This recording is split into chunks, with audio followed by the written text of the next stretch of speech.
So guys welcome back with ಅನ್ನದ videos. ಏನು ಡೈಟ್ ವಿಷಯಕ್ಕೆ ಬರ್ತೀನಿ. ಅಗ್ನಿ ಪರೀಕ್ಷೆಯಲ್ಲಿ ಪಾರಾಗೋದು ಅಷ್ಟೊಂದು ಈಸಿ ಇಲ್ಲ ಅಂತ ಹೇಳಿ ಬಿಗ್ ಬಾಸ್ ಒಂದು ಪ್ರೋಮೋ ಅಪ್ಡೇಟ್ ಮಾಡಿದ್ದಾರೆ. ನೋಡ್ಕೊಬೋಣ, ಆಮೇಲೆ ಡೀಟೇಲ್ ಮಾತಾಡೋಣ ಬನ್ನಿ. ಬಿಗ್ ಬಾಸ್ ಮನೆ ಒಳಗಡೆ ಹೋಗೋದಕ್ಕೆ ಗಟ್ಟಿಯಾದ ಮನಸ್ಸು ಬೇಕು. ನೀವೇನಕ್ಕೆ ಬಂದಿದ್ದೀರಾ ಅಂತ ಗೊತ್ತಿಲ್ವಲ್ಲ. ಪರೀಕ್ಷೆ ದಾಟೋದು ನಾಟ್ ಎಟ್ ಆಲ್ ಇರೋಕ್ಕೆ ಲಾಯಕ್ಕೆ ಇಲ್ಲ. ಅಡ್ಬಿದ್ದೆ ಗೊತ್ತಿಲ್ವಲ್ಲ. ನಾನು ಪಕ್ಕಾ ಎಂಟರ್ಟೈನ್ಮೆಂಟ್ ಕೊಡ್ತೀನಿ ಮೇಡಮ್. ನಿಮಗೆ ಕ್ರಿಂಜ್ ಅಂದ್ರೆ ಎಂಟರ್ಟೈನ್ಮೆಂಟ್ ಅನ್ಸುತ್ತಾ? ನಿಮ್ಮ ಮಗಳು ನೋಡಿದಾರಾ ರೀಲ್ಸ್ನ? ನೋಡ್ತಾಳೆ ಸರ್. ಅವಳು ಅದೇ ತರ ಮಾಡಿದ್ರೆ ಇಂಥ ಏನು ಒಂದು ಬಿಹೇವಿಯರ್ಸ್ನ ನಾನು ಬಿಗ್ ಬಾಸ್ ಅಲ್ಲಿ ನೋಡಕ್ಕೆ ಇಷ್ಟ ಪಡಲ್ಲ. ಬಿಗ್ ಬಾಸ್ ಅಗ್ನಿ ಪರೀಕ್ಷೆ ಇದೆ ಭಾನುವಾರ ರಾತ್ರಿ 9 ಗಂಟೆಗೆ, ಸೋಮವಾರದಿಂದ ಶುಕ್ರವಾರ ರಾತ್ರಿ 9:30ಕ್ಕೆ. ಸೊ ಗೈಸ್, ಪ್ರೋಮೋ ನೋಡಿದ್ರಲ್ಲ, ಏನಿಸ್ತೇನು ಕತೆ ಕಮೆಂಟ್ ಸೆಕ್ಷನ್ ತಿಳಿಸಿ. ಅವತ್ತು ಒಂದು ಪ್ರೋಮೋ ಅಪ್ಡೇಟ್ ಮಾಡಿದರು. ಅವತ್ತಿನ ಪ್ರೋಮೋ ಸಿಕ್ಕಾಪಟ್ಟೆ ವೈರಲ್ ಆಯ್ತು ಅಂತ ಕೂಡ ಹೇಳ್ಬೋದು. ಸೋಷಿಯಲ್ ಮೀಡಿಯಾ ನೀವು ಅಬ್ಸರ್ವ್ ಮಾಡಿದ್ರೆ ಸಿಕ್ಕಾಪಟ್ಟೆ ರೀಚ್ ಕೂಡ ಆಗಿದೆ. ಆ್ಯಂಡ್ ತುಂಬ ಜನ ಅದ್ರ ಬಗ್ಗೆ ತಮ್ಮ ಒಪಿನಿಯನ್ ಕೂಡ ಹೇಳ್ತಾ ಇದ್ದಾರೆ. ಆ್ಯಂಡ್ ಇವೆಲ್ಲ ಒಂದು ವಿಷಯ, ಆ ಪ್ರೋಮೋಗೆ ಈ ಪ್ರೋಮೋಗೆ ಅಬ್ಸರ್ವ್ ಮಾಡಿದ್ರೆ ಈ ಎರಡು ಪ್ರೋಮೋದಲ್ಲೂ ಕೂಡ ಆಲ್ರೆಡಿ ಜನಕ್ಕೆ ರೀಚ್ ಆಗಿರುವಂಥ ವ್ಯಕ್ತಿಗಳನ್ನ ಒಂದು ಪ್ರೋಮೋ ಮಾಡಿ ಹಾಕಿರುವಂಥದ್ದು. ಇವಾಗ ನಿಮ್ಗೆ ಅಬ್ಸರ್ವ್ ಮಾಡಿದ್ರೆ ಇಲ್ಲಿ ಇವರಿಬ್ಬರು ಏನಿದ್ದಾರೆ ಸೋಷಿಯಲ್ ಮೀಡಿಯಾದಲ್ಲಿ ಕೆಲವೊಬ್ಬರಿಗೆ ಕ್ರಿಂಜ್ ಅಂತ ಅನಿಸ್ಬೋದು, ಕೆಲವೊಬ್ಬರಿಗೆ ಇವತ್ತಿನ ಜನ್ರೇಷನಲ್ಲಿ ಒಂದಿಷ್ಟು ವಿಷಯಗಳು ಅಂದರೆ ಒಳ್ಳೆ ಕಂಟೆಂಟ್ ಮಾಡಿದ್ರೆ ನೋಡಲ್ಲ, ಈ ಥರ ಮಾಡಿದ್ರೇ ವರ್ಕೌಟ್ ಆಗುತ್ತೆ ಅಂತ ತಿಳ್ಕೊಂಡು ಬುದ್ಧಿವಂತರಾಗಿ ಆ ಥರ ಮಾಡ್ಕೊಂಡು ದುಡ್ಡು ಮಾಡ್ತಾರೆ ಅಂತ ಕೂಡ ಯೋಚನೆ ಮಾಡೋರು ಇದ್ದಾರೆ. ಸತ್ಯ ಅಲ್ವಾ? ಸೊ ಆ ರೀತಿ ನೋಡಿದಾಗ ನೀವು ಹೇಗೆ ನೋಡ್ತೀರೋ ಹಾಗೆ. ಬಟ್ ಇಲ್ಲಿ ನನಗನ್ಸಿದ್ದೇನಪ್ಪ ಅಂದರೆ ಎರಡು ಪ್ರೋಮೋ ನೋಡಬೇಕಾದ್ರೆ ಅವತ್ತು ಮುಕ್ಕು ಮಂಜು ಅವರು ಆ್ಯಂಡ್ ಇವತ್ತು ಗಂಗಕ್ಕ. ಸೊ ಇವರಿಬ್ಬರು ಕೂಡ ಆಲ್ರೆಡಿ ಸೋಷಿಯಲ್ ಮೀಡಿಯಾದಲ್ಲಿ ಸ್ವಲ್ಪ ಫೇಸ್ ಆಲ್ಮೋಸ್ಟ್ ಎಲ್ಲರೂ ಕೂಡ ರೀಚ್ ಆಗಿದೆ ಅಂತಲೇ ಹೇಳ್ಬೋದು, ಅಂದರೆ ಗೊತ್ತಿದ್ದಾರೆ ಅಂತ ಹೇಳ್ತಿದ್ದೀನಿ ನಾನು. ಸೊ ಹಿಂಗಿರಬೇಕಾದ್ರೆ ಇವ್ರು ರಿಲೇಟೆಡ್ ಒಂದು ಪ್ರೋಮೋ ಬಂತು ಅಂದರೆ ಖಂಡಿತವಾಗದು ರೀಚ್ ಜಾಸ್ತಿ ಆಗುತ್ತೆ, ಜೊತೆಗೆ ಈ ಸೋಷಿಯಲ್ ಮೀಡಿಯಾ ಎಂಗೇಜ್ಮೆಂಟ್ ಜಾಸ್ತಿ ಆಗುತ್ತೆ. ಹಾಗಾಗಿ ಈ ಒಂದು ಸೋಷಿಯಲ್ ಮೀಡಿಯಾ ಸೆಲೆಬ್ರಿಟೀಸ್ ಅಂತ ಏನು ಅಂದ್ಕೊಂಡಿರ್ತಾರೆ ಅಥವಾ ಆಗಿದ್ದಾರೆ, ಸೊ ಇವ್ರನ್ನ ಯೂಸ್ ಮಾಡಿಕೊಂಡು ಸೋಷಿಯಲ್ ಮೀಡಿಯಾ ಎಂಗೇಜ್ಮೆಂಟ್ನ ತುಂಬ ಚೆನ್ನಾಗಿ ನಮ್ಮ ಬಿಗ್ ಬಾಸ್ ಅವರು ಯೂಸ್ ಮಾಡ್ಕೋತಿದ್ದಾರೆ ಅಂತ ಅನ್ನಿಸ್ತು ನನಗೆ. ಗುಡ್ ಸ್ಟ್ರಾಟಜಿ ಅಂತ ಕೂಡ ಹೇಳ್ಬೋದು. ಆ್ಯಂಡ್ ಇಲ್ಲಿ ಒಂದು ಒಳ್ಳೆಯ ಅವಕಾಶ ಸಿಕ್ಕಿದ್ರೆ ನಿಜವಾಗ್ಲೂ ಬದಲಾವಣೆ ಕೂಡ ಕಾಣ್ಬೋದು. ನೀವು ಅಬ್ಸರ್ವ್ ಮಾಡಿದ್ರೆ ಬಿಗ್ ಬಾಸ್ ಮನೆಗೆ ಎಷ್ಟೋ ಜನ ಬಂದಿದ್ದಾರೆ, ಎಷ್ಟೋ ಜನ ಹೊರಗಡೆ ಹೇಟ್ ತಗೋತಿದ್ದವರು, ಇಷ್ಟ ಆಗ್ತಿಲ್ಲ ಜನಕ್ಕೆ ಅಂತ ಅಂದ್ಕೊಳ್ಳಿ, ಅಂಥವ್ರು ಕೂಡ ಬಿಗ್ ಬಾಸ್ ಮನೆಗೆ ಹೋಗಿ ಅವ್ರು ಬೇರೆ ಥರ ಇರೋದನ್ನ ನೋಡಿ ಜನ ಇಷ್ಟಪಟ್ಟು ಸಪೋರ್ಟ್ ಮಾಡೋದು ಕೂಡ ನೋಡ್ತಾನೆ ಬಂದಿದ್ವಿ ನಾವು.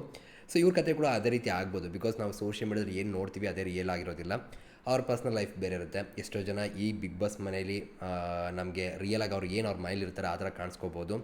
ಜೊತೆಗೆ ಈ ಸೋಷಿಯಲ್ ಮೀಡಿಯಾದಲ್ಲಿ ನಾವು ಏನು ನೋಡಿರ್ತೀವಿ ಅಂದರೆ ಅವರು ಈ ಸೋಷಿಯಲ್ ಮೀಡಿಯಾದಲ್ಲಿ ರೀಚ್ ಆಗೋದಕ್ಕೆ ಏನು ಮಾಡಬೇಕು ಅಂದ್ಕೊಂಡಿರ್ತಾರೋ ಆ ರೀತಿ ನೋಡಿ ಕೆಲವೊಂದು ನಮಗೆ ಕ್ರಿಂಜ್ ಅಂತ ಅನಿಸಿರುತ್ತೆ, ಕೆಲವೊಬ್ರಿಗೆ ಇದೇನು ಗುರಿ ಈ ಥರ ಎಲ್ಲ ಆಡ್ತಾರಲ್ಲ ಹಿಂಗೆಲ್ಲ ಆಡಬೇಕಂತ ಕೂಡ ಅನಿಸಿರುತ್ತೆ, ಬೇರೆ ಅನ್ಸೋಕ್ಕೆ ಶುರುವಾಗಿರುತ್ತೆ. ಸೊ ಹಾಗಾಗಿ ಅವ್ರು ರಿಯಲಾಗಿ ಏನು ಇರ್ತಾರೆ ಅನ್ನೋದು ಬಿಗ್ ಬಾಸ್ ಮನೆಗೆ ಗೊತ್ತಾಗೋದ್ರಿಂದ ಇಲ್ಲೊಂದು ಒಳ್ಳೆ ಅವಕಾಶ ಅಂತ ಕೂಡ ನನಗನ್ನಿಸ್ತು.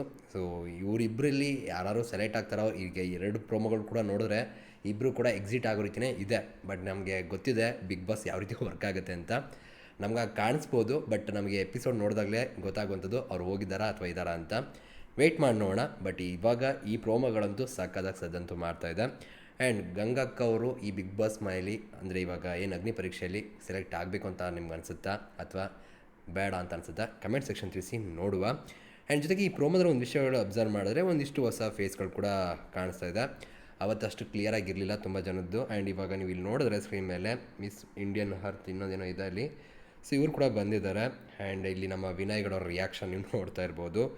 ಆ್ಯಂಡ್ ಇಲ್ಲಿ ಒಂದು ವಿಷಯ ನಾನು ನೋಡಿದ್ದು ಪ್ರೋಮೋದಲ್ಲಿ, ಈ ಫೋಟೋಗಳು ಅಂದರೆ ಅಲ್ಲಿ ಏನು ಜಡ್ಜಾಗಿ ಕೂತಿದ್ದಾರೆ ಅವ್ರ ಫೋಟೋಗಳನ್ನ ಸುಟ್ಟಾಕುವಂಥದ್ದು. ಅಂದರೆ ಇಲ್ಲಿ ಬಂದಿರುವಂಥ ಏನು ಒಂದು ಕಾಮನ್ ಪೀಪಲ್ ಅಂತ ಏನಿದ್ದಾರೆ ಅಗ್ನಿ ಪರೀಕ್ಷೆಗೆ, ಸೊ ಅವ್ರ ಕಡೆಯಿಂದ ಈ ಹಾಕಿದ ಜಡ್ಜ್ಗಳ ಬಗ್ಗೆ ಮಾತಾಡ್ತಿದ್ದಾರೆ ಅಂತ ನಂಗೆ ಗೊತ್ತಿಲ್ಲ. ಮೇ ಬಿ ಅಷ್ಟು ಧೈರ್ಯ ಇದೆಯಾ ಮುಖಕ್ಕೆ ಕೊಡ್ದಂಗೆ ಮಾತಾಡೋದಕ್ಕೆ ಇವ್ರಿಗೆ ಅನ್ನೋದನ್ನ ಟೆಸ್ಟ್ ಮಾಡ್ತಾ ಇರ್ಬೋದು. ಬಿಕಾಸ್ ನಿಮ್ಗೆಲ್ಲರಿಗೂ ಗೊತ್ತಿರುವ ಹಾಗೆ ಬಿಗ್ ಬಾಸ್ ಮನೆಗೆ ಒಂದಿಷ್ಟು ಸೆಲೆಬ್ರಿಟೀಸ್ಗಳು ಬರ್ತಾರೆ. ಈಗ ಕಾಮನ್ ಪೀಪಲ್ ಅಂತ ಬಂದಾಗ ನೀವು ಅಬ್ಸರ್ವ್ ಮಾಡಿದ್ರೆ ಸೆಲೆಬ್ರಿಟೀಸ್ಗೆಲ್ಲ ಒಂದು ಕಡೆ ಸ್ವಲ್ಪ ಹಿಂದೆ ಮುಂದೆ ನೋಡ್ತಾರೆ ಮಾತಾಡೋದಕ್ಕೆ. ಆ ಥರ ಇದ್ದರೆ ವರ್ಕೌಟ್ ಆಗೋಲ್ಲ ಬಿಗ್ ಬಾಸ್ ಮನೆ, ನಿಮ್ಗೆ ಗೊತ್ತಿದೆ ಅದು. ಯಾವಾಗಲೂ ಕೂಡ ಮುಖಕ್ಕೆ ಕೊಡ್ದಂಗೆ ಮಾತಾಡಬೇಕು, ಆವಾಗಲೇ ರೀಚ್ ಆಗೋದು ಕೂಡ. ಸೊ ಇಲ್ಲಿ ನೀವು ಅಬ್ಸರ್ವ್ ಮಾಡಿದ್ರೆ ಅದು ನಡೀತಾ ಇದೆ. ಆ್ಯಂಡ್ ಅಲ್ಲಿ ವಿನಯ್ ಗೌಡ ಅವ್ರದ್ದಾಗ್ಬೋದು, ಚಂದನ್ ಶೆಟ್ಟಿ ಅವ್ರದ್ದಾಗ್ಬೋದು, ಫೋಟೋಗಳನ್ನ ಸುಟ್ಟಾಕೋದನ್ನ ನೀವು ನೋಡಿದ್ದೀರಾ, ಓಕೆನಾ. ಆ್ಯಂಡ್ ನೀವು ಅಬ್ಸರ್ವ್ ಮಾಡಿದ್ರೆ ಇಲ್ಲಿ ಏನು ನೋಡ್ತಾ ಇರ್ಬೋದು. ಆ್ಯಂಡ್ ಇಲ್ಲಿ ನಮ್ಮ ಚಂದನ್ ಶೆಟ್ಟಿ ಅವ್ರ ರಿಯಾಕ್ಷನ್ನು ನಗ್ತಿದ್ದಾರೆ. ಆ್ಯಂಡ್ ಇಲ್ಲಿ ಗಂಗಕ್ಕ ಅವ್ರದ್ದು ಕೂಡ ಒಂದಿಷ್ಟು ವಿಷಯಗಳಿದೆ ಮಾತಾಡೋದ್ರ ಬಗ್ಗೆ. ಆ್ಯಂಡ್ ಸಂಗೀತ ಶೃಂಗೇರಿ ಕೂಡ ಹೇಳಿರೋ ಮಾತುಗಳು. ಸೊ ಅದ್ರ ಬಗ್ಗೆ ಒಂದು ಡೀಟೇಲಾಗಿ ರಿಯಾಕ್ಷನ್ ಕೊಡ್ತಾ ಮಾತಾಡ್ತಾ ಹೋಗೋಣ. ಸೊ ಈಗ ಅದನ್ನು ನೋಡ್ತಾ ರಿಯಾಕ್ಷನ್ ಕೊಡ್ತಾ ಮಾತಾಡ್ತಾ ಹೋಗೋಣ ಬನ್ನಿ. ಹೌದಾ, ಬೆಂಕಿ ಒಡೆವು ಬಾಚೆ ಬರ್ಬೋದೇನಪ್ಪ. ಬಾಸ್ ಮನೆ ಒಳಗಡೆ ಹೋಗೋದಕ್ಕೆ ಗಟ್ಟಿಯಾದ ಮನಸ್ಸು ಬೇಕು. ಆ್ಯಂಡ್ ಸತ್ಯವಾಗ್ಲೂ ಶ್ರುತಿ ಮ್ಯಾಮ್ ಹೇಳ್ತಿರೋ ಸತ್ಯ ಅಂತಲೇ ಹೇಳ್ಬೋದು. ಮೆಂಟಲಿ ತುಂಬ ಸ್ಟ್ರಾಂಗ್ ಇರಬೇಕಾಗತ್ತೆ. ನೈಟ್ನೆಲ್ಲ ಫಿಸಿಕಲಿನಕ್ಕೆ ಹೆಚ್ಚಾಗಿ ಫಿಸಿಕಲಿ ಕೂಡ ಅಷ್ಟೇ ಇಂಪಾರ್ಟೆಂಟ್ ಆಗುತ್ತೆ, ಬಟ್ ಮೆಂಟಲಿ ಬಿಗ್ ಬಾಸ್ ಮೇಲೆ ತುಂಬ ಇಂಪಾರ್ಟೆಂಟ್ ಆಗುತ್ತೆ, ಸ್ಟ್ರಾಂಗ್ ಇರೋವಂಥದ್ದು. ಈ ಬಿಗ್ ಬಾಸ್ ಮನೆಗೆ ಹೋದ್ಮೇಲೆ ನಿದ್ದೆ ಕಟ್ಟಾಗಿರೋದಿಲ್ಲ, ಎ ಸಿ ಇರುತ್ತೆ, ಕಟ್ಟಾಗಿ ಊಟ ಇರೋದಿಲ್ಲ. ನಮ್ಮ ಲೈಫ್ ಇವಾಗ ಪ್ರತಿದಿನ ನಮ್ದು ಏನಿರುತ್ತೆ ಅದು ಕಂಪ್ಲೀಟ್ಲಿ ಬ್ರೇಕ್ ಆಗುತ್ತೆ. ಅಲ್ಲೇ ಡಿಫ್ರೆಂಟ್ ಲೈಫ್ ನಾವು ಲೀಡ್ ಮಾಡ್ತಿರ್ತೀವಿ ಅಂತಲೇ ಹೇಳ್ಬೋದು. ಅದ್ರ ಜೊತೆಗೆ ಟಾಸ್ಕ್ಗಳು ಕೊಡ್ತಾರೆ, ಅಲ್ಲೂ ಒಂದಿಷ್ಟು ಗಲಾಟೆಗಳು. ಸೊ ಇದೆಲ್ಲ ಇರೋದ್ರಿಂದ ಮೆಂಟಲಿ ಫಿಟ್ ಇರೋದು ತುಂಬ ಇಂಪಾರ್ಟೆಂಟ್ ಆಗುತ್ತೆ. ಬಂದಿದ್ದೀರಾ ಅಂತ ಗೊತ್ತಿಲ್ವಲ್ಲ. ಈ ಪರೀಕ್ಷೆ ದಾಖಲು ಆ್ಯಂಡ್ ಇಲ್ಲಿ ಈ ಮಾತನ್ನ ಒಬ್ರಿಗೆ ಹೇಳ್ತಿದ್ದಾರೆ, ಯಾರಿಗೆ ಹೇಳ್ತಾರೆ ಅಂತ ಗೊತ್ತಿಲ್ಲ. ಸೊ ಅವರು ಶ್ರುತಿ ಮ್ಯಾಮ್ಗೆ ಅನಿಸಿದೆ ಮೆಂಟಲಿ ಅಷ್ಟು ಸ್ಟ್ರಾಂಗ್ ಇಲ್ಲ ಅನ್ನೋ ರೀತಿ. ಓಕೆನಾ? ನಾಟ್ ಎಟ್ ಆಲ್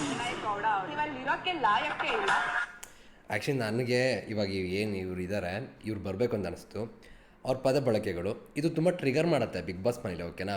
ನೀವು ಲಾಯಕ್ಕೆ ಇಲ್ಲ ಅಲ್ಲಿರೋದಕ್ಕೆ ಅಂತ ಹೇಳ್ತಿದ್ದಾರೆ. ಅದು ವಿನಯ್ ಗೌಡ ಅವ್ರಿಗೇನೆ. ಅವ್ರು ಯಾವ ರೀತಿ ಮಾತಾಡ್ತಾರೆ, ಯಾವ ಥರ ರಿಯಾಕ್ಷನ್ಗಳು ಕೊಡ್ತಾರೆ ಮುಂದೆ ನೋಡಬೇಕು, ವೆಯ್ಟ್ ಮಾಡಬೇಕು. ಓಕೆನಾ? ಬಟ್ ಇಲ್ಲಿ ಈ ಥರ ಮಾತಾಡೋದಕ್ಕೂ ಕೂಡ ಧೈರ್ಯ ಬೇಕು. ಆ್ಯಂಡ್ ಈ ಥರ ಇದ್ದರೆ ನಿಜವಾಗ್ಲೂ ಬಿಗ್ ಬಾಸ್ ಮನೇಲಿ ಚೆನ್ನಾಗಿ ಹೋಗುತ್ತೆ ಅವ್ರ ಜರ್ನಿ ಅಂತಲೇ ಹೇಳ್ಬೋದು. ನೋಡೋರ್ಗೂ ಕೂಡ ಒಳ್ಳೆಯ ಮಜಾ ಇರುತ್ತೆ. ಹಾಗಾಗಿ ಓಕೆನಾ? ಆ್ಯಂಡ್ ಇಲ್ಲಿ ನೀವು ಅಬ್ಸರ್ವ್ ಮಾಡಿ, ಇವಾಗ ನಮ್ಮ ಗಂಗಾ ಅಕ್ಕವರ ಹೆಂಡ್ರಿ, ಈಗ ಅವ್ರಿಗೆ ಏನು ಟ್ಯಾಲೆಂಟ್ ಇದೆ, ಏನು ಕತೆ ನೀವು ನೋಡಿರ್ತೀರ. ಓಕೆನಾ? ಇವಾಗ ಬಿಗ್ ಬಾಸ್ ಮನೆಗೆ ಎಂಟ್ರಿ ಕೊಡಬೇಕಾದ್ರೆ ಒಂದಿಷ್ಟು ಇಂಟರ್ವ್ಯೂಗಳು ಕೂಡ ಆಗಿರುತ್ತೆ. ನಿಮಗೆ ಗೊತ್ತಿರೋ ಹಾಗೆ ಒಂದಿಷ್ಟು ಸ್ಟೇಜ್ ಅಂತ ಇದೆಯಂತೆ, ಒಂದಾಗಿ ಒಂದಿಷ್ಟು ಡಿಸ್ಕಷನ್ ಎಲ್ಲ ಆದಮೇಲೆ ಇಲ್ಲಿಗೆ ಬರುವಂಥದ್ದು. ಓಕೆನಾ? ಇವಾಗ ಗಂಗಕ್ಕವರು ಇಲ್ಲಿ ಆಡೋ ರೀತಿಯೇ ಅಲ್ಲಿ ಇರ್ತಾರಾ ಗೊತ್ತಿಲ್ಲ. ಅಲ್ಲಿ ಆಲ್ಮೋಸ್ಟ್ ಅವರು, ನಾನು ನೋಡಿದ್ದೀನಿ ಅವ್ರ ಇಂಟರ್ವ್ಯೂಗಳನ್ನ, ತುಂಬ ಮೆಚೂರಾಗೇ ಇದ್ದಾರೆ ಆ್ಯಕ್ಚುಲಿ. ಓಕೆನಾ? ಅವ್ರು ಏನಕ್ಕೆ ಹಿಂಗೆ ಆಡ್ತಾರೆ ಅಂದರೆ ಸೋಷಿಯಲ್ ಮೀಡಿಯಾ ಹೇಗೆ ವರ್ಕ್ ಆಗುತ್ತೆ ಅಂದರೆ ಹಿಂಗೆ ಆಡಿದ್ರೆ ರೀಚ್ ಆಗುವಂಥದ್ದು. ಓಕೆನಾ? ಸೊ ಹಾಗಾಗಿ ಅದನ್ನು ಯೂಸ್ ಮಾಡ್ಕೊತಿದ್ದಾರೆ, ಬುದ್ಧಿವಂತ ಅಂತ ಕೂಡ ಹೇಳ್ಬೋದು ಒಂದು ರೀತಿ. ಓಕೆನಾ? ಬಟ್ ಏನಪ್ಪ ಅಂದರೆ ನೋಡೋರಿಗೆ ಕ್ರಿಂಜಾಗೆ ಕಾಣಿಸುತ್ತೆ ಅಷ್ಟೇ. ಓಕೆನಾ? ಆ್ಯಂಡ್ ಇಲ್ಲಿ ಇವ್ರ ರಿಯಾಕ್ಷನ್ಗಳು, ನಾನು ಪಕ್ಕಾ ಎಂಟರ್ಟೈನ್ಮೆಂಟ್ ಕೊಡ್ತೀನಿ ಮೇಡಮ್. ನಿಮಗೆ ಕ್ರಿಂಜ್ ಅಂತ ಎಂಟರ್ಟೈನ್ಮೆಂಟ್ ಅನ್ಸುತ್ತಾ? ಆ್ಯಂಡ್ ಗಂಗಕ್ಕ ಅವ್ರು ಹೇಳ್ತಿರೋದು ಏನಂದರೆ, ನನಗಿರೋ ಟ್ಯಾಲೆಂಟ್ ಏನಪ್ಪ ಅಂದರೆ ನಾನು ಯಾಕೆ ಬಿಗ್ ಬಾಸ್ ಮೇಲೆ ಇರಬೇಕು ಅಂದರೆ ನಾನು ಪಕ್ಕ ಎಂಟರ್ಟೈನ್ಮೆಂಟ್ನ ಕೊಡ್ತೀನಿ ಅಂತ. ಇವಾಗ ನೀವು ಸೋಷಿಯಲ್ ಮೀಡಿಯಾ ನೋಡಿದ್ದೀರಾ, ತುಂಬ ಜನ ಲೈಕ್ ಮಾಡೋರಿದ್ದಾರೆ, ಫಾಲೋ ಮಾಡೋರಿದ್ದಾರೆ ಅವ್ರನ್ನ. ಸೊ ಅವ್ರಿಗೆ ಅವ್ರು ಕ್ರಿಂಜಾಗಿ ಆಡಿದ್ರು ಕೂಡ ಎಂಟರ್ಟೈನ್ಮೆಂಟ್ ಅಂತ ಅನಿಸ್ಬೋದು. ಇವತ್ತಿನ ಇದರಲ್ಲೇ ಹಾಗೇ ಇದೆ, ಕ್ರಿಂಜಾಗಿ ಆಡೋವಂಥದ್ದು ಇದೆಲ್ಲ ಮಾಡೋವಂಥದ್ದು ಏನಿದೆ ಅದು ಮೇ ಬಿ ತುಂಬ ಜನಕ್ಕೆ ಟೈಮ್ ಪಾಸ್ ಕೂಡ ಆಗಿರ್ಬೋದು. ಓಕೆನಾ? ಸೊ ಆ ರೀತಿ ಅವರು ಏನು ಅಂದ್ಕೊಂಡಿದ್ದಾರೆ, ನಾನು ಒಬ್ಬ ಎಂಟರ್ಟೈನರ್ ಅಂತ ಅಂದ್ಕೊಂಡಿದ್ದಾರೆ. ಹಾಗಾಗಿ ಅದನ್ನೇ ನಾನು ಇವಾಗ ಏನು ಮಾಡ್ತೀನಿ ಅದೇ ಎಂಟರ್ಟೈನ್ಮೆಂಟ್ ಅವ್ರಿಗೆ ಥಿಂಕ್ ಮಾಡ್ತಿದ್ದಾರೆ. ಬಟ್ ಆದರೆ ಅಲ್ಲಿ ಸಂಗೀತ ಶೃಂಗೇರಿ ಅವ್ರು ಹೇಳ್ತಿರುವಂಥ ಪಾಯಿಂಟ್ ತುಂಬ ಚೆನ್ನಾಗಿದೆ. ಕ್ರಿಂಜಾಗಿರುವಂಥದ್ದೇ ಏನು ಅವ್ರು ಆಡ್ತಾರೆ ಅದು ನಿಜವಾಗ್ಲೂ ಎಂಟರ್ಟೈನ್ಮೆಂಟ್ ಅಂತ ಅನಿಸುತ್ತೆ ನಿಮಗೆ. ನನಗೇನೋ ಪ್ರೀವಿಯಸ್ ಸೀಸನ್ ನಮ್ಮ ಗಿಲ್ಲಿಯವ್ರು ಇದು ನೋಡಿ, ಅದು ಎಂಟರ್ಟೈನ್ಮೆಂಟ್ ಅಂದರೆ. ಸೊ ಆ ಥರ ಎಂಟರ್ಟೈನ್ಮೆಂಟ್ನ ಕೊಟ್ಟರೆ ಅದನ್ನು ಎಂಟರ್ಟೈನ್ಮೆಂಟ್ ಅಂತ ಹೇಳ್ಬೋದು. ಹಿಂಗೆಲ್ಲ ಸುಮ್ಮನೆ ಇಷ್ಟ ಬಂದಂಗೆ ಆಡೋದನ್ನೆಲ್ಲ ನಾವು ಎಂಟರ್ಟೈನ್ಮೆಂಟ್ ಅಂತ ಹೇಳೋಕ್ಕಾಗಲ್ಲ. ಬಟ್ ಅವ್ರು ಅದನ್ನೇ ಬಂದಿದ್ದಾರೆ. ಓಕೆನಾ? ಏನೂ ಮಾಡೋಕ್ಕಾಗಲ್ಲ.